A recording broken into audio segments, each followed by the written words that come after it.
So, Larch, it's great to be here with you again. I've enjoyed doing our recordings, and don't know why, but it's good fun, isn't it? And I mean, some unbelievable news yesterday. I don't know if you were up with it, but I kind of caught up with it live. Well, I did because I got the emails exactly. in real time. Yeah. Exactly. Yeah. I mean, and then it was like, what the hell's going on here? Yeah. And then it just descended into farce, and you know, a day later, and I'm thinking, pretty much everybody's thinking, well, where do we go from here, and what on earth was that all about? Yeah. Well, there's a number of things, isn't there? Well, I mean, first thing, because we were just chatting a minute ago and said, look, let's just film it. One of the things that I said is, because you were talking, the pundits this and the pundits that, and I said, fuck the pundits, because, you know, the pundits never saw 600,000 sign-ups in 6 days coming. None of them. So they don't know what this is all about. This is about a pre-revolutionary moment. That's what we're in, where for time building up, we've had the elite, the rich, taking the piss, no control over them. They're running away with it, yeah? And we're all suffering more and more. Like, our living standards, our stress going down, our stresses are going up. You know, that's ordinary people, that's what's happening. And so people are pissed off with that. And then on the back of that, you've got all these other crises. You've got like climate breakdown happening in real time. We can see it on our screens every day. You've got war, lurch to the far right. You've got, you know, moves towards fascism and autocracy. You know, that's all going on, and we see it all going on. And part of that is the fact that politics has failed. You know, it's a dirty word now, quite rightly. We don't trust any politicians. We don't trust the institutions that are supposed to save us. The legal system is so unjust, you know, it's corrupt, the political system's corrupt. And so that's why you had 600 sign-ups in 6 days, and why over 800,000 people signed up to your party, because there was a glimmer of something that could actually talk to people, ordinary people. Yeah. Now, so the pundits might be saying it's fucked, it can't recover from this. Well, fuck them. That's not what's going to decide it. What's going to decide what happens now is us. You know, we need to step in and say, look, guys, get your shit together. Yeah. We need this to happen. It's not about you. It's not about Corbyn or Sultana. It's about all of us, and they're brilliant people because they are a vehicle through which we can come together. But the key thing is that we come together. Yeah. And if it's not them, then we've got to organise it ourselves. And what this shows is, again, you were saying this earlier, is, you know, the left typically, you know, can't get its shit together, you know. And so what we need is ordinary people to step up, you know. We need to build a resilient movement that's capable of whatever, you know, as soon as we start to get effective at actually giving ordinary people power to actually have democracy ruled by the people, as soon as we start a glimmer of that and a glimmer of equality, a glimmer of fairness and justice, they're going to be trying to weasel, dig the knives in, do the dirty tricks behind the scenes. They're going to be at it. So we need to be resilient. We need to build a movement that's capable of dealing with difference. Yeah, so the thing is that, like, that 800,000 people, they've been there, plus more, since Corbyn's last attempt failed. He wouldn't call it failed, actually, because I've asked him this, and he said it's not about that, it's about just keeping going. And in a way, that's what you're saying now. But while nothing was happening, it was very hard psychologically for a lot of us, thinking, well, we've got all these people, we know they're there, we got 12 million votes. Yeah. We know there's a big amount of people in this country that are left and committed, but we haven't got anything to do. We're just hanging here waiting, and it's this leader thing, isn't it? It's very hard for the people to, like, I get what you're saying, we're still here, do it, let's do it, keep going, yes, but it's for people like ordinary people like me, it's quite hard to think, well, what do I do? I mean, I'm into the media and I love doing media, so there is something for me to do. Yeah. But it's not necessarily that easy for everybody to find. So, I mean, it's very interesting, really, because this whole thing that we're doing, me and you are doing, is all hinged on this one show one gig that we've arranged at Buckfastleigh MIC, and it's kind of morphed into this political conversation that we're having. Well, that's how these things go, isn't it? Right? Things evolve, and that's the beauty of it.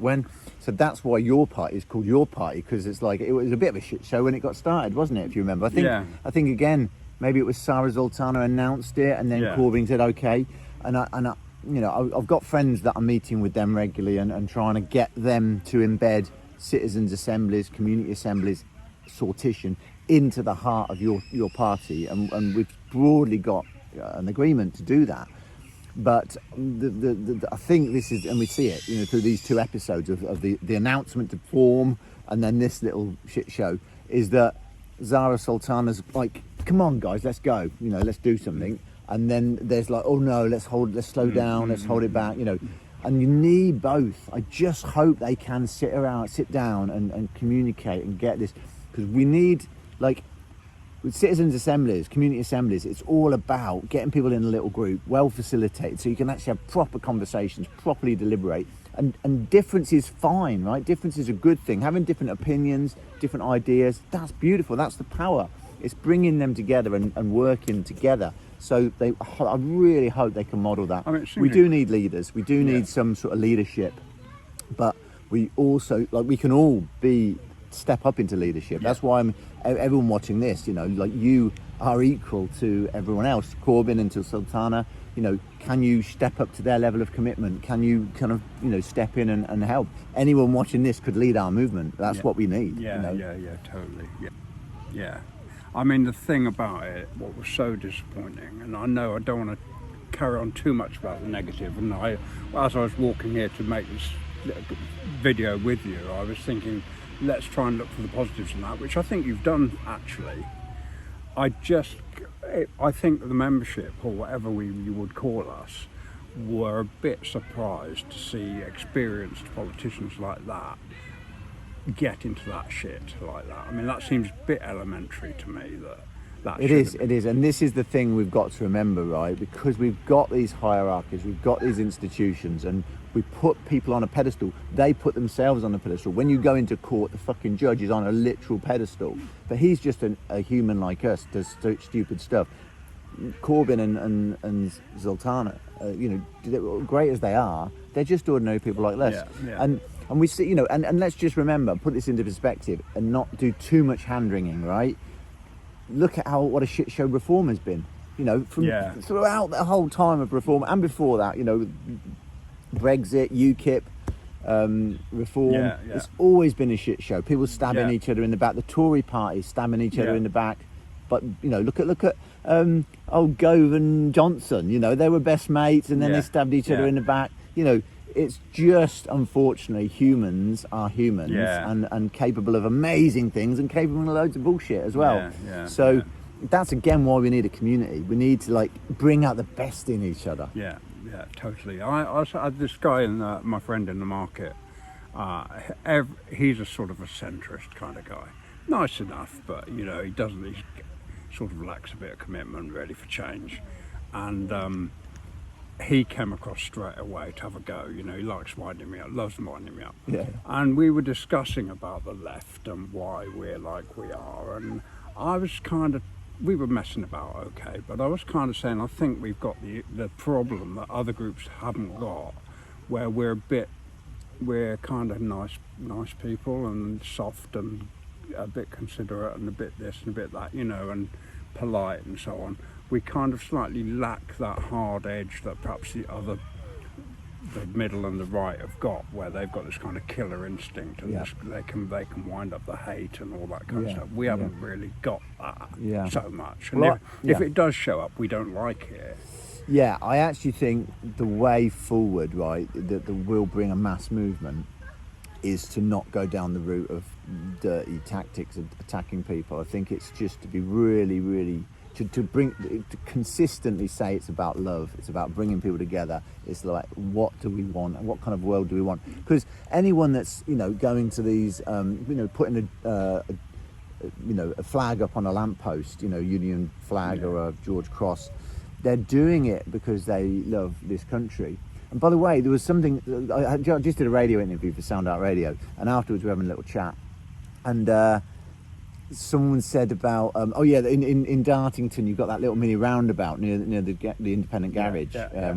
And it's like you always get this standoff where people come in from all sides and they'll, no, after you. And it's like, and I love it when people do it in the street. Oh no, after you. Yeah. And for me, that's what makes me proud to be British. That sort of shit, you know. And it's like, so I'd love to actually ask everyone to write in and say, what is it that makes you proud to be British?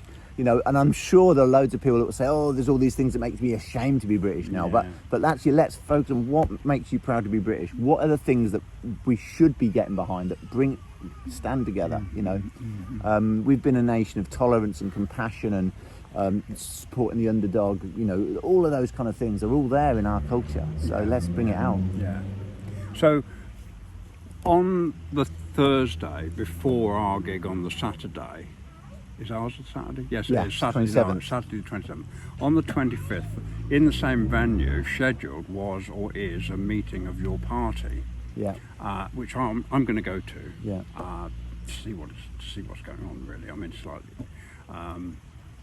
And I mean, I am interested, very interested in your party. I mean, I'm a bit kind of torn between the Greens and your party. Yeah. And I wish it wasn't like that. I wish it was. Well, that's why Zach is such a great leader of the Greens, because I think the reason I voted for him is to say, yeah, he will work with your party and whoever else. And the Greens have been by far better than all the other parties. Yeah. You know, I've been, you know, they're the ones that will stand down a candidate or get behind a candidate that can win. You know, they do it. The others talk about it. Maybe Labour reject it out of question, but they actually do it. You know, so respect for the Greens. But I'm going to go to that meeting. Yeah. Larch and see what it's like. Yeah. If they'll let me in, and then 2 days later we're going to get together at the same venue. And we will hopefully be continuing this discussion. I mean, it is. My missus said this to me. She said it's really interesting, but we could do without interesting. We could do with something that actually makes a difference. But it is interesting.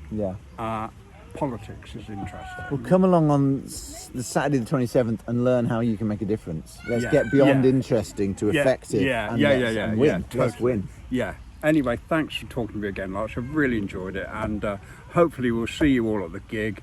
I'm going to make a little reel out of some of this because it's been pretty good conversation, and then I'm going to put the whole lot up as a YouTube video and a podcast. Great. Okay, thank you. Nice one. Cheers. Love and peace, brothers and sisters.